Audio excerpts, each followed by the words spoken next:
Yet, eh? Oh, there it is. There we go. Now we are recording in progress. All right. Namaste and welcome, everyone. It is me, Nina Saacks, with you this morning here. And luckily, we've got Kirsty joining in as well.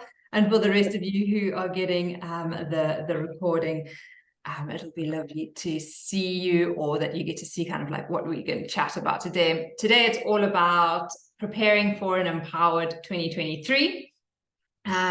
It's all literally about goal setting. So that is where we are going.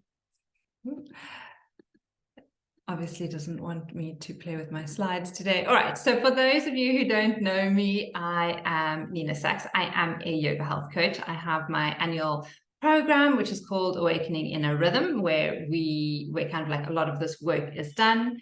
Like Kirsty will know me from the days when she and her little one, and a group of other lovely ladies joined my yoga classes. We had a lovely mom and teens yoga class going. So I'm a yoga teacher trainer. And then at the moment, living in the middle of Mozambique, in the middle of nowhere. Thank goodness for technology. So I've kind of like turned into a little bit of a farm girl, and everyone who does know me knows that I absolutely love traveling. So that is one of the core parts to me. And kind of like a lot of the work that I've been doing this week is helping people really take their positive energy and transfer that into long-lasting resilience. So that's kind of like the work that I'm doing in Awakening in a Rhythm. But today, what we're going to be focusing on is looking at our goals and why it's important, one, to set goals, and how we can really set smart goals for 2023. Kind of the three areas that I thought we would be looking at would be, one, our body goals. So a lot of us have been feeling tired, been noticing there's the muffin top that is starting to appear around the waist. There are maybe aches and pains that are picking up. And we really do maybe want to use 2023 to get to our optimal body. So we'll be having a look to see what that looks like. We'll also be looking at, I'll just pop me up here out of the way, how to move. So from kind of like being overwhelmed and stressed and exhausted, which I know a lot of you have been in that space in this year, and just finding easy practices and ways that we can become more balanced and more calm. So that's the body, that's the mind. And then the third one that has come up a lot with people that I've been working with is this financial aspect, feeling like there's this huge financial burden on us. And what we're going to do is really get crystal clear on our spending and investing patterns. So we'll work with those three today. So this is for anyone who is really wanting to deepen their understanding of how the decisions that you make right now are going to impact your future. And if you want to actually have and create an action plan that is specific for you, so it's, again, not a general one. It's not one that's going to work for me. It's not going to be one that's working for Kirsty. It's going to be one that you need to create for you, because we are such individuals. All right. And we're doing this because we want to feel more empowered on a day-to-day basis. So again, it's not just this nice little thing that we're going to have and it's going to be tucked away in a drawer. We actually want to create something that is going to be useful for us to use on a day-to-day basis. So you can kind of like approach this workshop from like a three-person's perspective. Either you're looking at this for your own personal goals, or it might actually even be that you're wanting to set some goals that are for your family. Or if you're working with people like a yoga teacher, Pilates teacher, coach, anything like that, it might be more of setting goals for your clients or in a professional setting. And it might be a combination of some of these three, all of these three, or just the one. So that's kind of like also how we can look at this. And then what I wanted to just address is this cost of really not understanding yourself and where you're at, and the cost of, if you're not taking action. So for example, like weight creep or kind of like weight building is a big one that's come up in our community, and how that really is going to impact your future, how it's going to impact the levels of chronic inflammation in your system.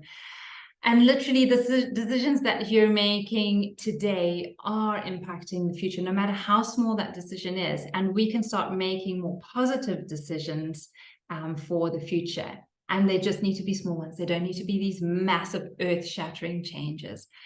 And then kind of like just knowing the cost of not being in the right conversations, how that impacts the future. So if you're constantly with people who are whining and complaining or finding problems with things and not solution orientated, it's really going to be draining to your energy. And that's kind of like where I was saying, it's like helping positive people build resilience. You want to reduce the negativity and you really want to build up on the positive side of things. So pretty much kind of like Kirsty knows a lot of me. We spend a lot of time together doing yoga. And for those of you who don't really know my story, I used to love sport. I was a big one at varsity, playing a lot of basketball.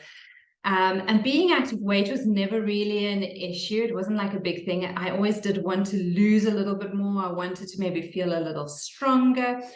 But I could eat what I wanted to because I was playing pretty much 5-6 days a week and was burning through that.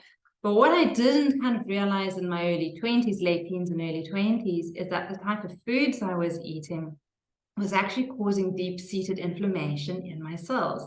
So all the toxicity was sitting in my cells. And then when I started taking on a more healthier lifestyle, it's kind of like this whole detox process was happening. And I suppose where I'm going with this is kind of like, even in my 20s, I had goals of kind of like wanting to eat healthier or be healthier, but I actually didn't have specific ones. And by the end of the year, when the end of the year came, I realized that I didn't have the strength I wanted. I wasn't eating the foods I wanted to be eating, and the list goes on. And I had maybe that extra kilogram or two that I actually hadn't managed to get rid of.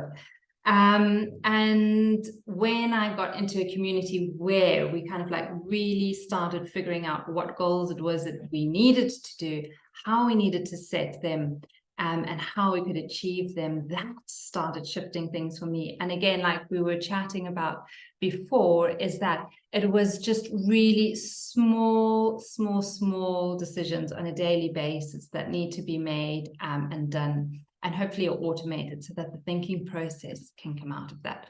So that's pretty much my story. And in the years of yoga and teaching yoga, practicing yoga, going through all of that, I know that there's certain things that don't work. And one is kind of like, if we just write goals out and think that they're going to be there for the year and we don't actually take them seriously. And if we don't take our personal needs seriously as well. So if we're always just trying to look at other people and adapting or making sure that they're all right and not making sure that we're all right and we're not taking ourselves seriously, that really doesn't work.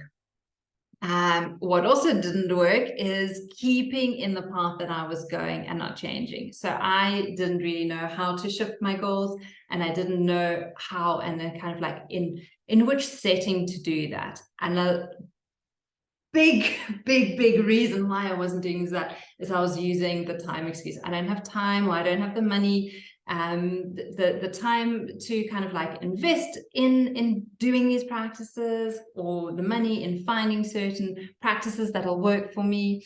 The other thing was kind of like, when this person does something was a big one, kind of like, you know, when my partner gets here or there, then I will. And I kind of like, I always also grew up with this kind of like my mother, grandmother mentality or belief that aging is inevitable, and aging does happen, but we don't have to age poorly or badly. And that's one thing that I really had to wrap my brain around, was kind of like, now in my 40s, I can't believe how much better I feel now than I did in my 20s and my 30s. And I just feel that, yes, maybe I'll be getting a few more wrinkles with years and stuff, but actually my body can actually feel physically stronger, and all the systems inside, these systems of elimination, and just having a lot more energy and clarity. So that was a big belief that I had to shift, and that change takes too much work or effort. It really doesn't. As long as we get into the rhythm and make it really small, attainable, easy little goals along the way, it is so easy and it can be so much fun. So change does not have to be hard work. All right. So what does work that I found, literally kind of like 4 things: taking action, no matter how small, like watching this, taking part in this workshop works, being with the right people who have similar goals to you and outcomes to you is amazing. Being in the right conversations, again, like the conversation we're having today, great. And investing in your future wellness and health. So knowing kind of like where you want to go and really investing time, money, and effort into that is helpful. So I love this picture with kind of like goals. We're getting into the crux of the matter now straight away. So when we don't have goals, this is kind of like what our life looks like. We just don't really know what direction to go in. And then what happens is that decision fatigue sets in. So we're standing there and we're thinking, okay, am I going to be having a green smoothie for breakfast? Am I going to be having oats with nuts? Am I going to have scrambled eggs and toast? And by the time you've decided kind of like, why am I not going to have breakfast? By the time you've decided, gone through all the options, it can be so exhausting. And then through the rest of the day, when actually you need the mental power for when you need to be doing work or whatnot, you just don't have it. So kind of like I've just used breakfast as a quick example. Whereas kind of like if you have somewhat of a meal plan, which is, yes, I know, structured and people don't like it, but as long as the idea is there, Monday mornings, green smoothie, done, dusted, I don't need to think about it because I know tomorrow I'm going to have scrambled eggs and toast and bacon or whatever the story is, because that works with my schedule. So again, and it can be just these small little goals that can help have a bigger impact in the long run. All right. So what we've also noticed is, I love this by Jordan Peterson, is that a goal creates, or positive emotions rely on a goal, and a goal creates positive stress, which regenerates positive emotions. So for example, if you have a goal that you want to be walking every day in the mornings, by having that goal that this is what you want to be doing, because the end goal is that you want to be fit and healthy, is that walking, again, knowing that you want to walk, one is going to have positive stress on you. So new stress, not a negative stress. And then kind of it leads us into actually actively doing the goal. The other thing that I just wanted to bring up that Kate brought out in her new book, Uninflamed, is that the environment, or your environment, should guide you to make impulsive short-term decisions that lead to your long-term goals. And this is really important, where the environment that you're in really needs to be geared towards quick decisions or impulsive decisions that you can make on the fly when decision fatigue sets in, that are going to lead you towards your long-term goals. So for example, having in your fridge veggie sticks or something like that right in front of you as you open the door, so that when you kind of like get hungry and you want something for snacking on, you don't kind of like go look for the packet of chips hidden somewhere or the chocolate bar or whatnot, but the veggie sticks are straight there in your face with maybe the hummus next to it. And you know that you can just grab that, and that it's going to be it's going to be the better decision for you for your long-term goal of wanting to be healthier. So it's these small little, it's kind of like architecting your environment so that you can't make poor decisions. All right, so what we're going to be going through today, like I was saying right at the beginning, are body goals. So we're going to discuss or find out what it is that our body goal is. We're going to look at the mental aspect of things, and then our financial goals. So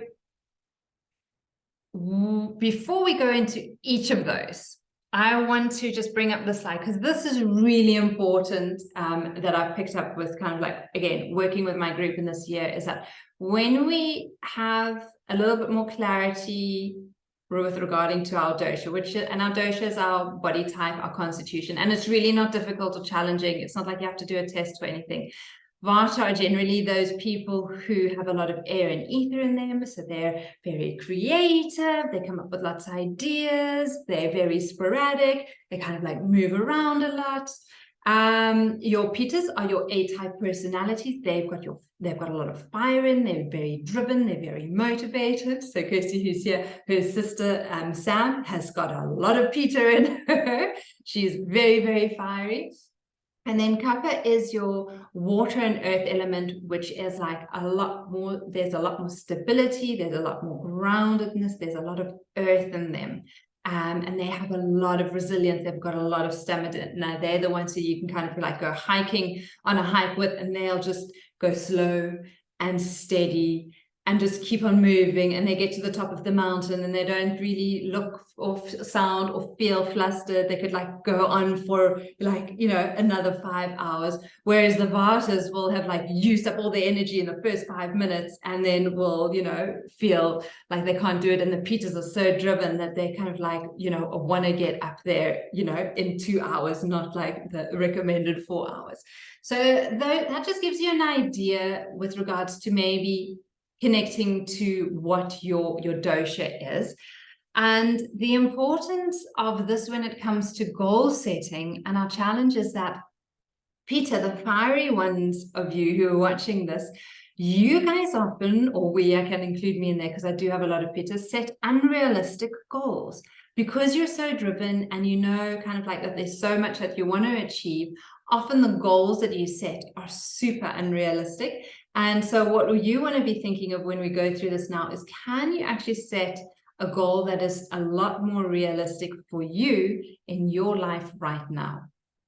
The Vatas, on the other hand, we set way too many goals because we've got so many ideas and there's so much that we want to achieve. And there's so much that we want to do, and everything sounds amazing, and everyone that we chat to, or you know what they say, triggers something for us, and we know that it would be good for us.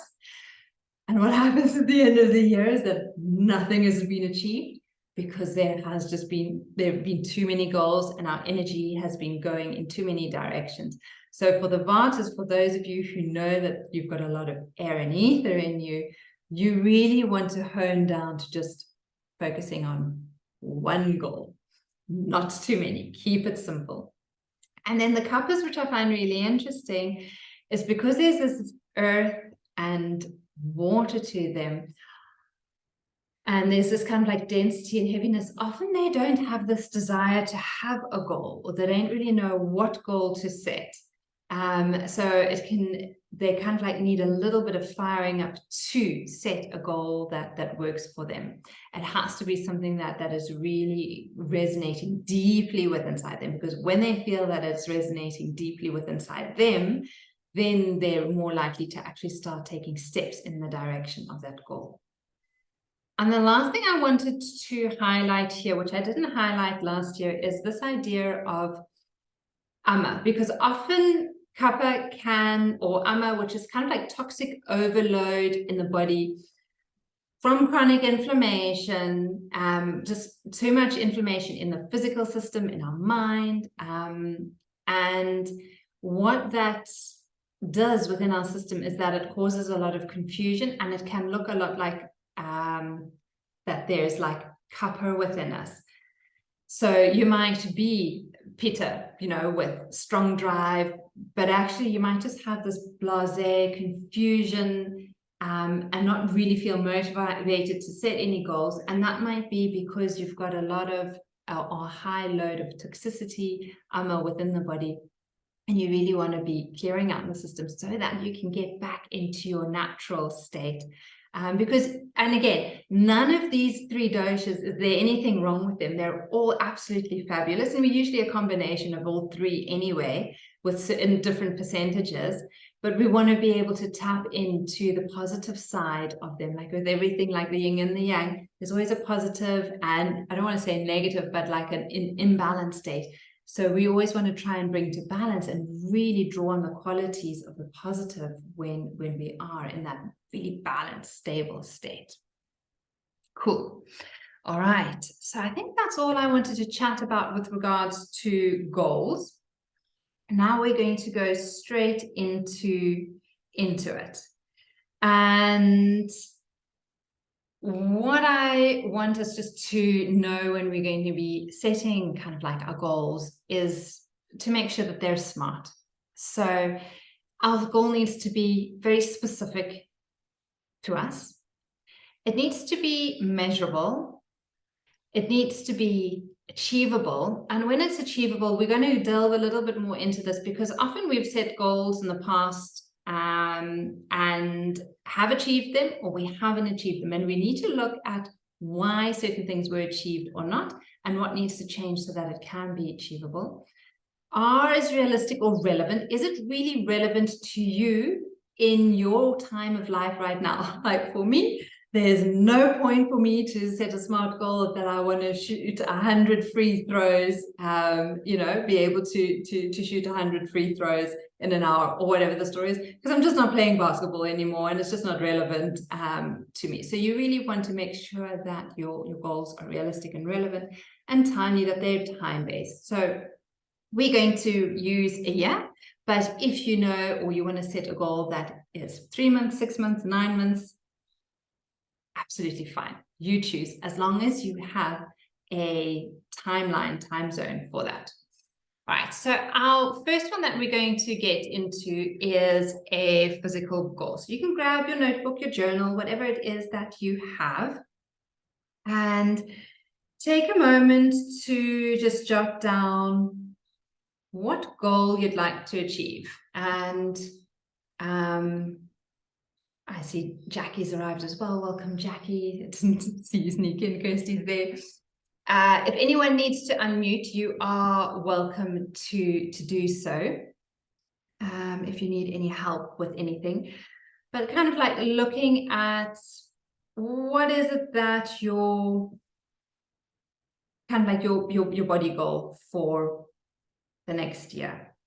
It might be that you want to lose a certain amount of kgs. It might mean that you want to lose a certain amount of centimeters.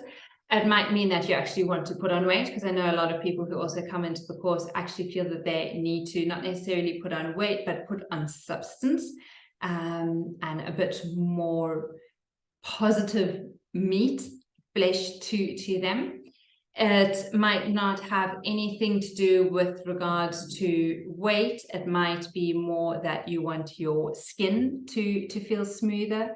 You may feel that you want to work on kind of like toning your muscles more. Maybe your weight is absolutely fine. Maybe you just want to feel that you have more muscle tone and strength. So there are a number of goals, and if you're a Vata like me, you're probably thinking, I want that one and that one and that one, and you're just going to choose one if you're a Vata. And if you've got a high level of Kapha in you, hopefully some of those ideas may have given you some inspiration. All right. So you should by now have maybe like a specific goal.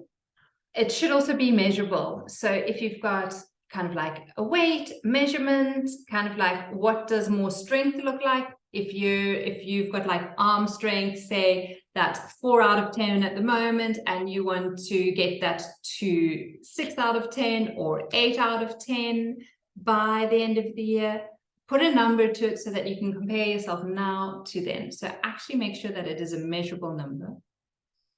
Time-bound we've done, and I'm assuming it is realistic. We can go back to that. What I'd like to us address now is just to see if this goal actually really achievable, because often we put ourselves in for challenges that aren't actually achievable. So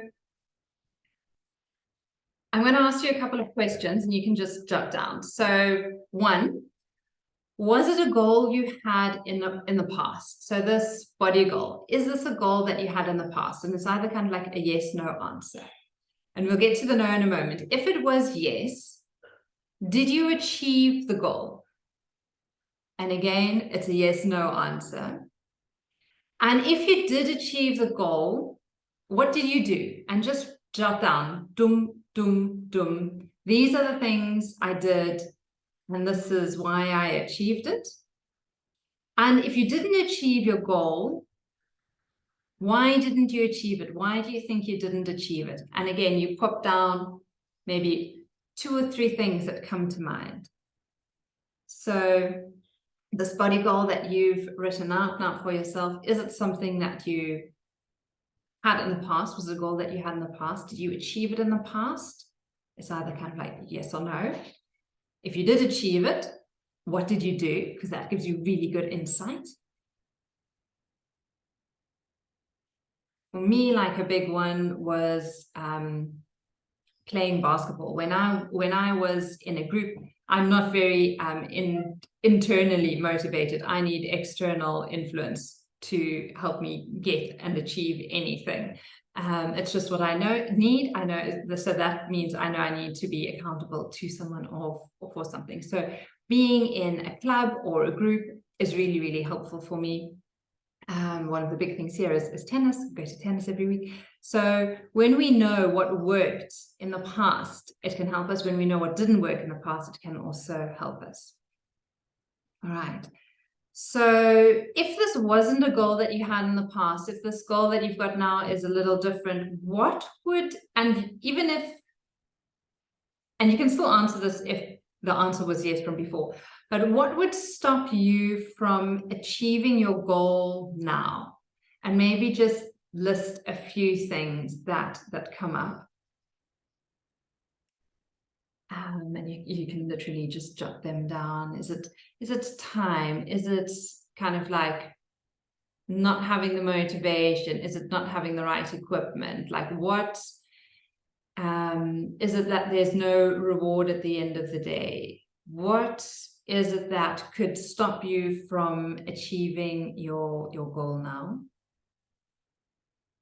And then next to each of those that you've jotted down, come up with a solution or an action step of something that you could put in place now, or that you could put in place in the coming year to overcome that challenge. So if it's time, is there something that you could take out of your schedule to adjust for that? Could you make the walking, instead of an hour's hike, could you make it just 5 minutes around the block? Like, how can you overcome the challenges that you've got there? It might mean something like needing to get a personal trainer. It might mean that you need to get a walking buddy so that you actually go in the mornings or in the afternoons. It might mean that you need to grab your phone and download an app that's going to work for you to remind you to do something. It might mean investing or finding a club or the right group. It might mean finding a coach to help you if you're wanting to do, I don't know, push-ups or whatnot, finding a coach who can teach you how to do that correctly and give you a plan in place. Right. So I think what I'm going to do is I'm just going to open it up for any questions at this point. Anyone who wants to share or, yeah, anything like that. Kirsty, go ahead.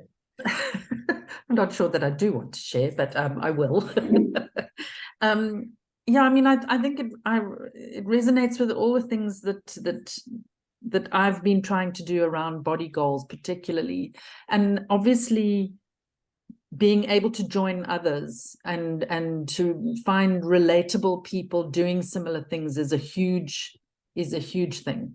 But time is, and I know you say don't ever make it a problem, but it does become this sort of all-consuming problem that prevents you doing what you need to do. So for me, it almost has to be scheduled in my calendar. It has to be blocked off time that that can then, I can say, that's it. I'm not doing anything else. And sometimes you have to just say to somebody wanting a meeting, or, so I'm not available. You don't have to tell them why. You just have to say it's blocked off. Exactly. Yeah. But I must say that sort of body goals related to health or medical issues. I've been really struggling with foot issues, for example. Those, I am struggling with that, because I find that the conventional medicine is not something that I want to go down that road for surgery and all of that type of thing. But the alternative stuff is not really helping me. So there's a level of frustration around the limits to what I can do with my foot. And that's the type of thing that I feel like I could do with more help on that. Or maybe I just have to adjust things and do things differently. But that's the sort of struggle that I'm coming up with now. Good. So kind of like what I'm hearing a lot in there, which is really interesting. One is kind of like this belief of maybe having to change beliefs a little with regards to how you were. Sorry, I'm just going to let the dog out.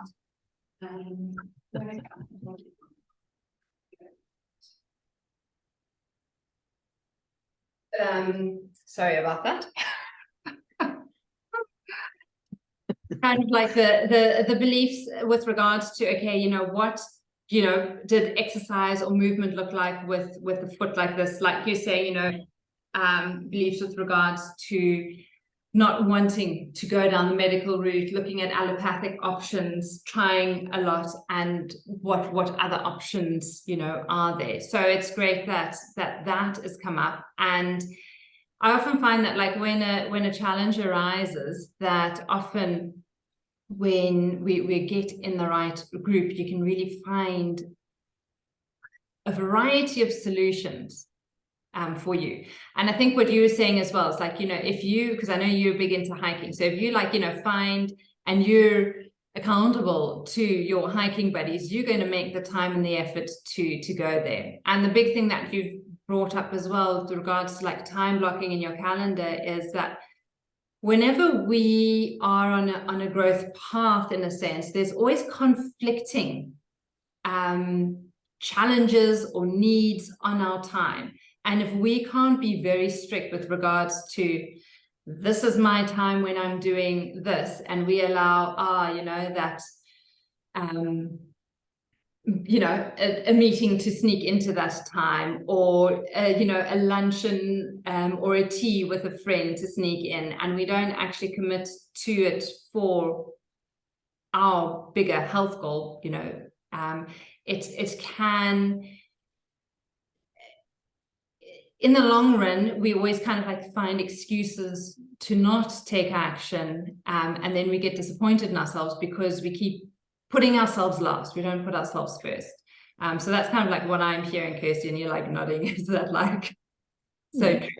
So kind of like the challenge that you're feeling with kind of like this body goal challenge, is it that you're not able to you're not able to exercise in the way you used to, or is it that you're not finding a solution to your foot issue?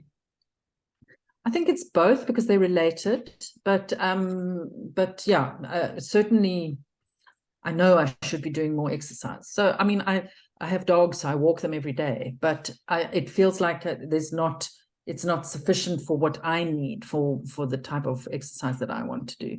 But yeah, I mean, so I think one of the goals for me this year is getting back to yoga. So, that's another big thing because that gives me both mental and the sort of physical aspects that I need. So yeah, that's what I'm trying to do this year. All right, so let's break down that kind of like that goal with regards to like getting back to yoga, because I know there are probably a lot of people actually watching this is probably going to be in the yoga field as well, and either kind of like want to maybe up their number of yoga classes or getting to it. So kind of like, what is the specific goal? You want to get back to yoga once a week, twice a week, 3 times a week? What sounds like a realistic goal? Are you asking me? Yes. Oh. Probably twice a week for me. Twice a week. Okay. Yeah. And so in the past, did you manage to get to yoga classes twice a week? I have during periods, yeah.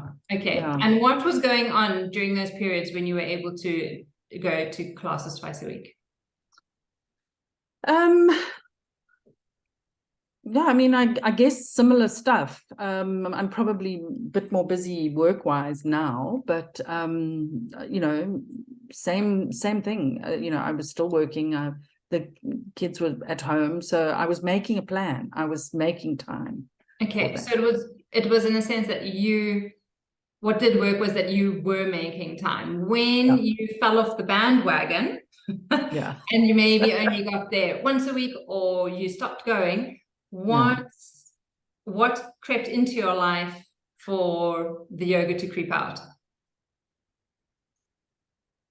I'm not sure, Nina. I guess, you know, yeah, I'm not sure. Just getting overwhelmed with other things and not allowing that space. Okay, so kind of like not having a time block that this is like Kirsty time, like it wasn't enough, it wasn't important enough. Maybe that's a big thing, is that the importance of why you were going to the yoga class wasn't there. So maybe if you're connecting as to that, you're not just going to the yoga class, you know, because you want to have a nice jolly and catch up with friends, but actually that the purpose of it is because you want mental clarity and ease, you want to feel better in your body, and the reasons why that's important is so that you can be more effective at work, you can be more efficient at work, and you can be maybe more present in your relationships with your family. And when we have those reasons behind the goal, then we're more likely to make it succeed, I find. So does that sound good? Any other ideas? That sounds good from my side. I'm not sure if Jackie wants to add something. Cool. So maybe what we'll do is, because I think Jackie will definitely enjoy the mental side of things, I'm going to give her a chance to explore this. So we're going to do the same thing for, she laughs, for mental, kind of like setting a mental goal, from moving from this overwhelmed, stressed, and exhausted kind of mind, if that's where you're at. It might be something else, to kind of setting a goal or putting a practice in place that you know you need, that's going to bring you a sense of calmness, that is going to help you feel more balanced and at ease. So for some people, it might be walking in nature. For others, it might be like a daily meditation practice. It might be a prayer practice. It might be chanting, whatever it is. What I want to bring up, because I think because the three of you also connect and deal a lot with other people, is the three malas that we call them in yoga. And one is where we take this victim mode attitude, and we've all gone through all of these, but often we have a tendency towards one more often than the other. And one is this kind of like being in this victim mode where no one understands me, no one understands my situation, no one has it as bad as me, and we kind of disconnect our heart from everyone else. And it's this problem when we're not in a group or in the right kind of group or setting where we can actually connect and look for and get support. The second mala is this perfectionist tendency where we kind of like in our third eye center. So where either things have to be perfect, or we can be super critical of other people or ourselves, or we go in the opposite, where we just have this complete like inferiority, and I'm just not good enough, and I just can't, and we often find that kind of mala comes up as well. And then the third one is this thing of not actually taking action, where everything just seems like it's too much, like we don't have the fire in the belly to actually, you know, go to the yoga class, to download the app, to join the conversation. So those are kind of like 3 ways that we really self-sabotage ourselves on our road towards finding our goals. All right, so with that in mind, and these tendencies that we tend to have, what kind of goal in this realm of like mental goal are you guys ready to set yourself? And it might be something as simple as the goal in a year's time is to do a 10-minute meditation practice first thing in the morning, 6 out of 7 days a week. It might be more, it might be less. But if you're not doing a meditation and that's something that you're wanting to do, have a think of that. And then just go through those questions like we did before with like, was it a goal that you had in the past? If yes, did you achieve the goal? And what were you doing when you achieved the goal? And if it wasn't, what kind of like hindered you to achieve the goal? What crept in? And is there anything that would stop you from achieving your goal right now? And then just kind of like looking at steps that you could use to overcome those. All right, Jackie, would you like to be put on the spot or not really?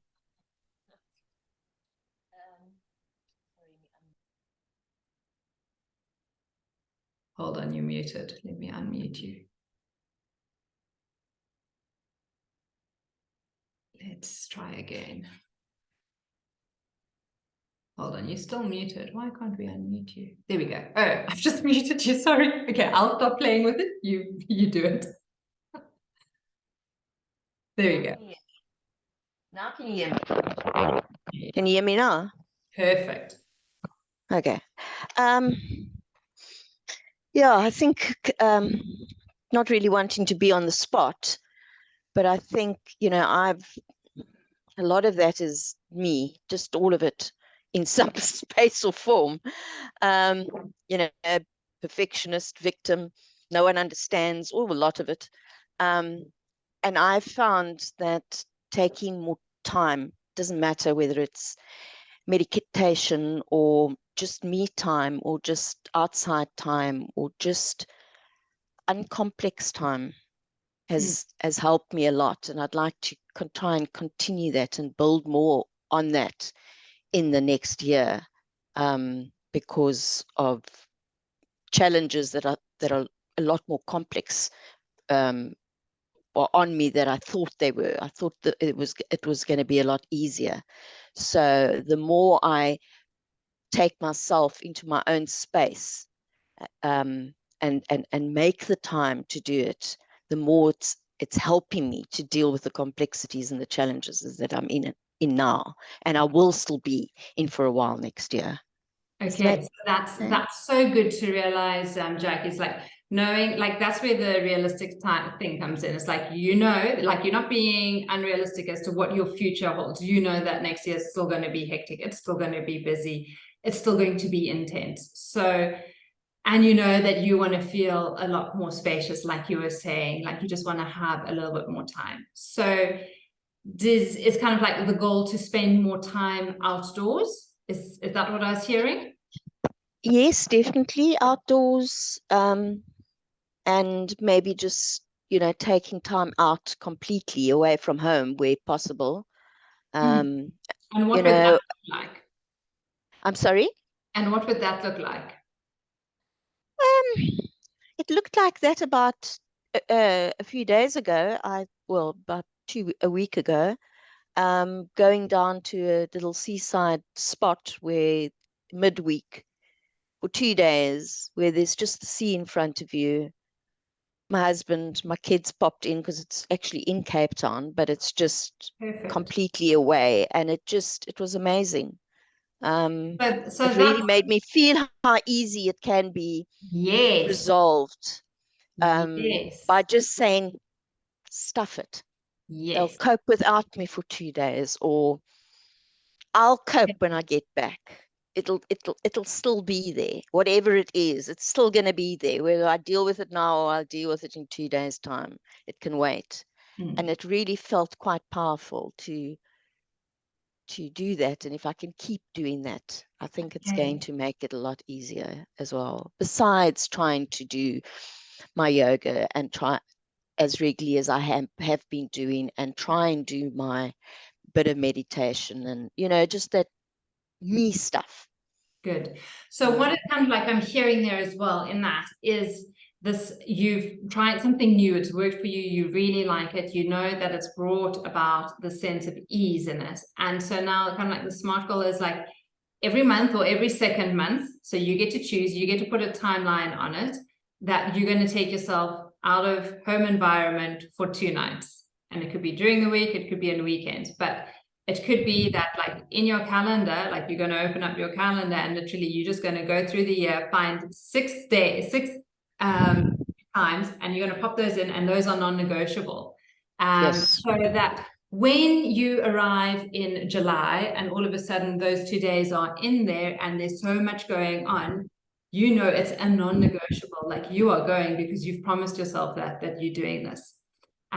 So that's where it's really good to actually, like I was saying, you know, take action where it is in your diary and there's no excuse. And sometimes what can be very helpful is even finding a place, putting it down or deposit or paying for it that is non-refundable, so that you know you have to make use of it at that time. So no matter what happens, you're actually having to go there. And sometimes doing that where you're actually fully committed up front will force you into making sure that goal is achievable, gets achieved by the end of the year. So a very different one to what I was thinking anyone's going to bring up, but actually really nice one. And it brings up a lot of stuff where, again, you need to know, like in advance, what is realistic for you, what is going to be personal to you, and also how kind of like,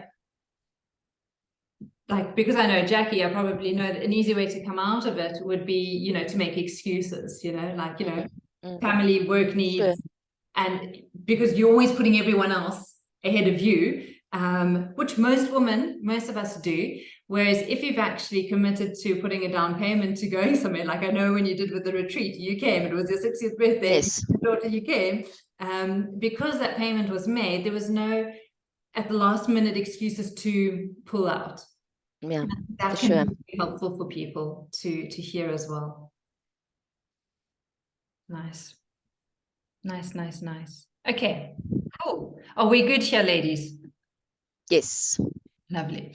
All right, so the third one, kind of like that I wanted to address, are financial goals. And I know this is a big one for a lot of people where they don't really have clarity as to what is happening with their money. They don't have any clear future goal, no clear direction as to what is happening. And they'll also have outdated maybe beliefs about what is needed, what you need to spend money on versus kind of like spending and investing. And I know Jackie can probably give us a good lesson in investing as well in here.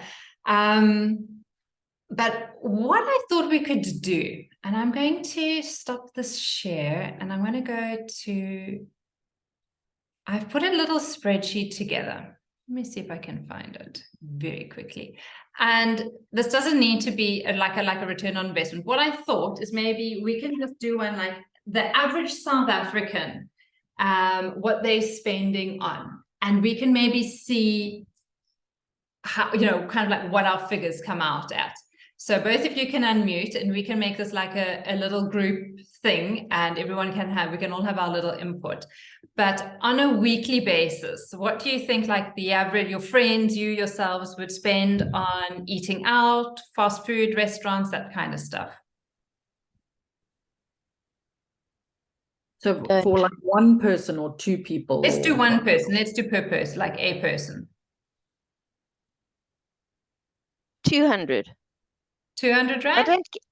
I don't know. Yeah, possibly. I don't know. I don't do tech, but yeah, let's. Yeah. Well, it's like, yeah, going to restaurants. I mean, if you go to a restaurant once a week, You know, More what are than you spending on a 200. meal? Yeah, 200? it's more than 200 if you're going to a restaurant once a week, but yeah. So Yeah. what? I don't go to, yeah, so I think the average, if you're talking about people on average, Um, but some of us, I don't go to restaurants. I don't eat Yeah. takeout. So I'm just trying to generalize. So nothing for me on that. Okay. Yeah, so maybe 200 is fine. So maybe 200. Okay. What about like buying wine, liquor, alcohol? What would like your average $300. 300 bucks. Yeah. A week. Prefer to take out a week. No, yeah, okay. Yeah, Yeah. probably average. Bottle of wine. Bottle of wine, a good bottle of exactly. wine. I don't know. What about alcohol in bars and clubs? I mean, it's not Who my. does that? Yeah, I mean, young people might go out and spend 200 Rand. I don't know. 200 Rand. Okay. We'll just But throw I that never go to. That's one thing I never go to. We spend more on eating on restaurants, but so kind of like but- that would be higher. So pretty much Yes. you would maybe take that 200 and add it in there. So it's kind of Yeah. like that's where the averaging is coming in. Okay. What about like packaged processed foods from markets or shops? So yeah, like your ready-made meals, your Woolies salads or something like that. I know Jackie is a chef in her past life, so she won't do that. But you're kind of like average person, what do you think they would spend on a week on? I mean, again, I don't, but I think a lot of people do buy these sort of, Muffins and ready-made lasagna or, muffins or so, yeah, I don't know. 500 Rand. I don't know. What does this stuff cost? Yeah. Two Yeah. meals. Yeah. 2 Yeah. meals, Yeah. 350 Yeah. Let's do that. Seems conservative. one person. It's one person. So Yeah. Yeah. And these things are expensive. Yeah, see, and I'm not in Mozambique, so I have no clue what rand. So food waste, so purchased and not consumed. I know this is a big one in a lot It of is. households. Not in mine, but Not in yours. Interesting, Kirsty. Interesting. Yeah. Okay. we use I think- everything. Oh, and I would say my home also bloody fly. It also tries to use everything, but practically, you buy those 2 packets of spinach and the one just goes off before you're even Yeah. halfway through the other one. So there is always wastage on Yeah. food. No matter how so I would practically think, that most houses and singularly would be at least, see me working in this kind of price range, 100 or 50 Rand wastage a week. It's just practical that it would, I don't know, cheese that's gone. Cheese has gone off.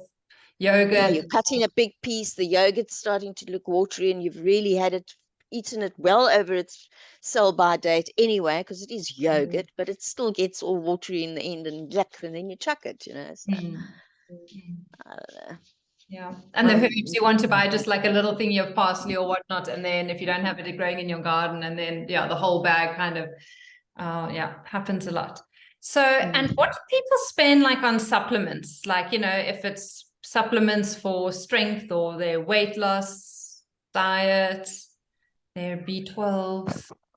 Making It also coffee, darling. depends on I mean, I buy like, Menaclove and vitamins, and they're quite expensive. So it's probably 1,000 Rand a month for the sort of evening primrose oil but I mean, but not everybody does, of course. So No, I think most people do. Even the younger set, they'll have some kind of multivitamin or, vitamin B or C. D is even very common to have. So, yeah, I mean, you can spend quite a maybe bit on 200 a week sounds fair. Yeah. And retail therapy, just general spending. Do you, because I think like with like online and lockdown, I think a lot of people did a lot of online shopping and retail therapy. I suppose it depends on your budget. Yeah. If you what your income is and your cash flow is on how much you're going to spend on retail therapy, not necessarily in a bad way or in a good way, but just, so I mean, somebody can spend R1,000 a week for argument's sake, or somebody can spend R1,000 a month or nothing. So I would maybe make 500. it, 500. Yeah, maybe make it 500. I don't know. Yeah. 500, Nina? Is that so? That would include buying clothes and Buying clothes, buying anything.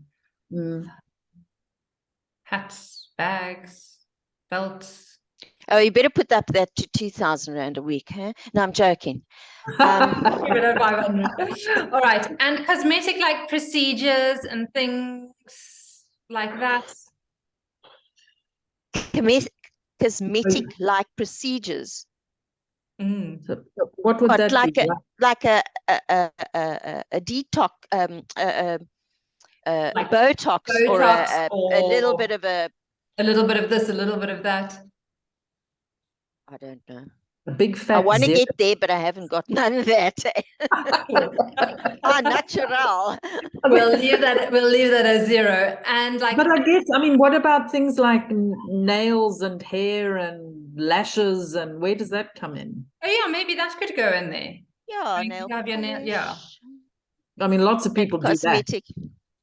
Yeah, and so how much is it to do nails now and hair? How much would a woman spend a month on? My girlfriend of mine, she goes, I think, every second week and has her nails done. Yeah, that's the thing, and it's like, and it costs a fortune. It's 500 Rand for a manicure or a pedicure. Well, it depends where you go, I suppose. But then, I just use nail polish and do it myself. Does that count? Well, I think maybe I'd say 150. And for hair, 150. I mean, hair can be very expensive if you're growing hair, or so. I mean, if I average out what I have my hair done every 8 weeks, so, and that costs me 1.5 grand. Yeah. So there you are. That's 250, maybe 250 is more like it. I don't know. It can cost a lot. Yeah. And then underutilized, like gym memberships, yoga memberships, memberships to anything. I don't know, like in Cape Town, I don't know if that's that apparent, because I think people spend a lot more time outdoors, but I don't know. Oh, I mean, a yoga is, I mean, what's my yoga? It just ranges between 800 and 1,000, depending on how many classes attended. So, but it is utilized. Exactly. That's so not it's just the word unutilized. So it's not wasted, but it is spent. But I think there are lots of people who pay gym memberships that never go. Oh, yeah. So, and I don't know what gym memberships cost. Probably. Oh, I know what gym members. Yeah, I think probably, average gym membership, if it's not discounted through some wellness program, you're looking at about 350 a month. Oh, so, okay, it's not that expensive. Maybe it's 100 Rand a week or something. So maybe. Yeah. And then what about like therapy or counseling or going for massages, acupuncture, reflexology? Sure. I mean, I sort of do that once or twice a year. I should do it more, but so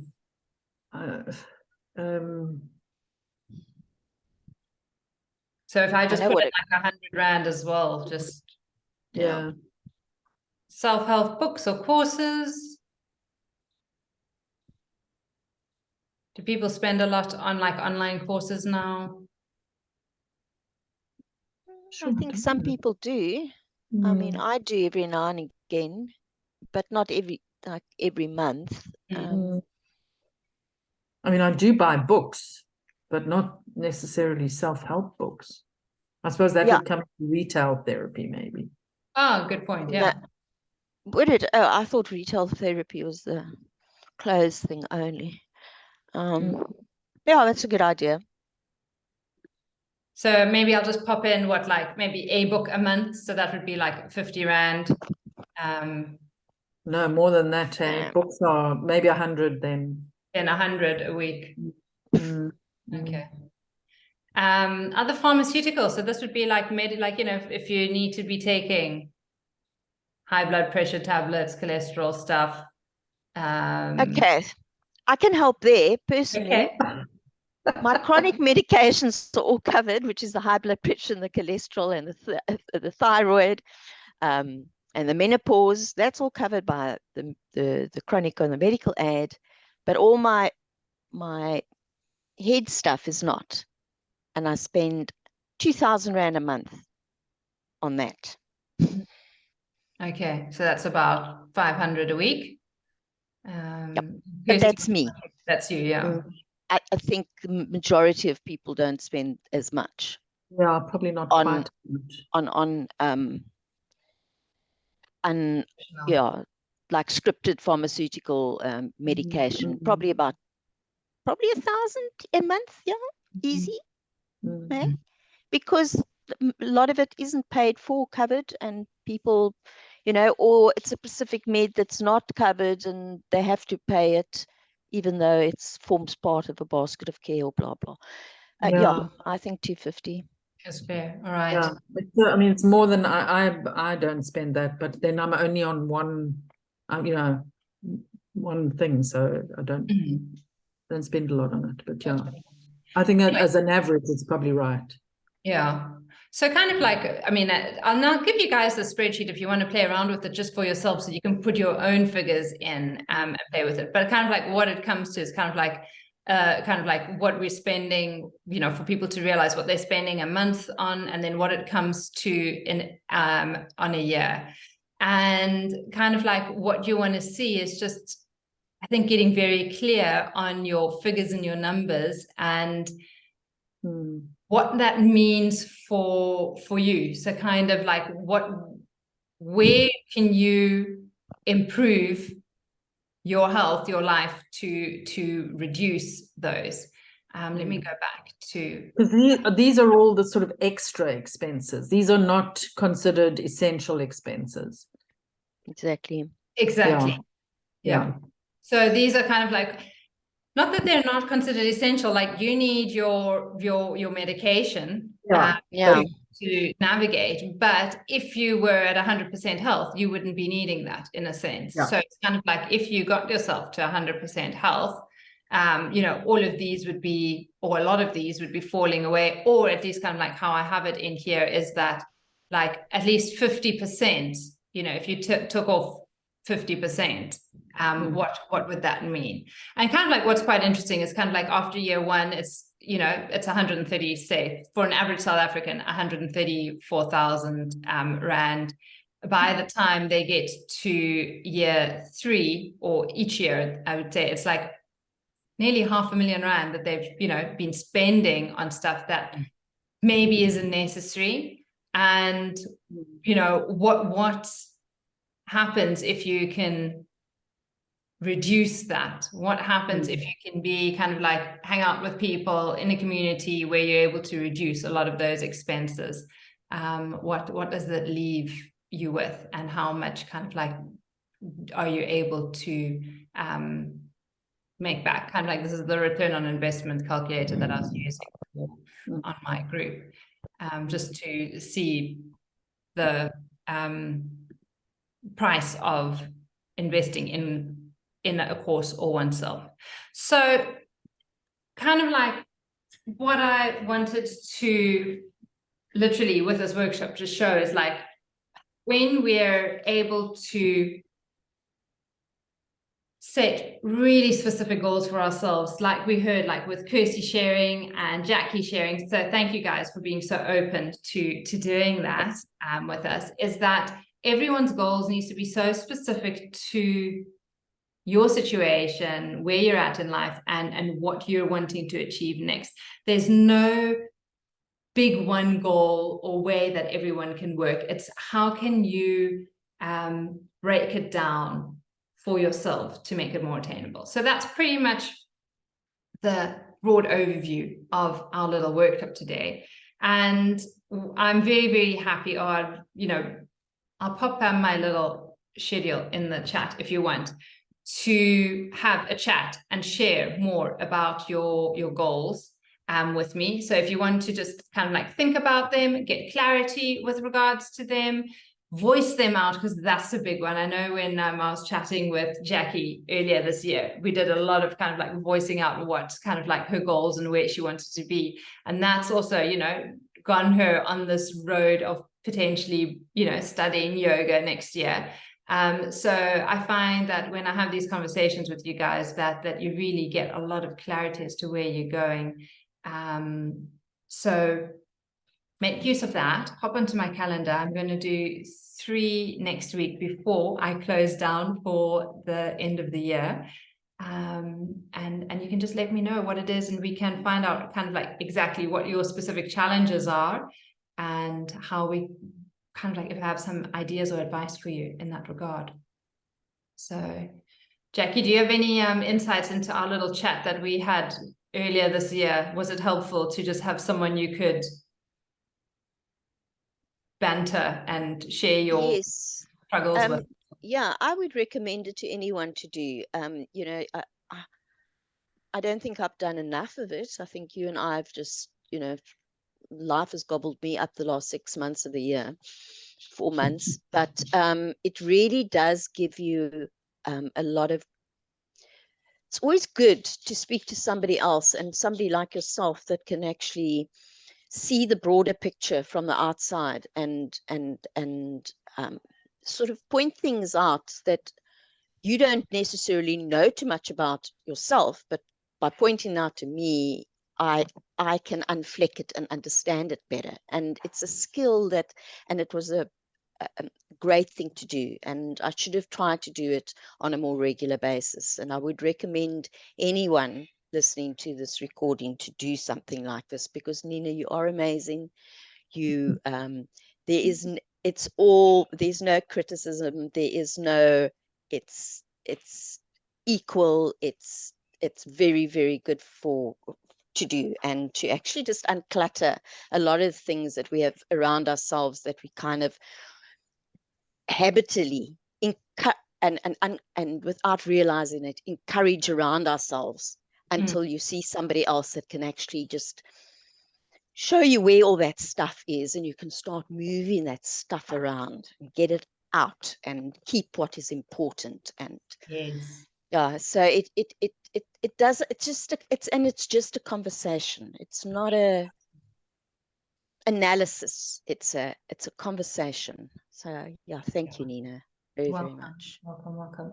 Well, thank you both of you for being here, for participating, and joining in. It's always lovely. And Jackie, thanks for that. Yeah, and I really kind of like, my thing is I really just want to help as many people as I can, women especially, with regards to kind of like getting on track. And I mean, we all have such, I mean like both of you, you've got such beautiful positive energy, and it's just like, how can we use that positive energy and really build resilience and make sure that we go into the new year with a lot more kind of like ease, but also a feeling of this strength, where we're not like bombarded with all the mayhem and chaos that life tends to throw at us, which it does. It's part of life. How can we use that chaos and just structure it into and funnel it into the right direction? That's it. Yeah, connecting our hearts. I love that comment that you made. So yeah, I think that's a really good one too. Lovely. Kirsty, Jackie, thank you so much for being here, and thank you. Look forward to seeing you guys soon. Have a lovely festive season if we don't. Cheers. Thanks, Nina. Cheers. Bye. Bye.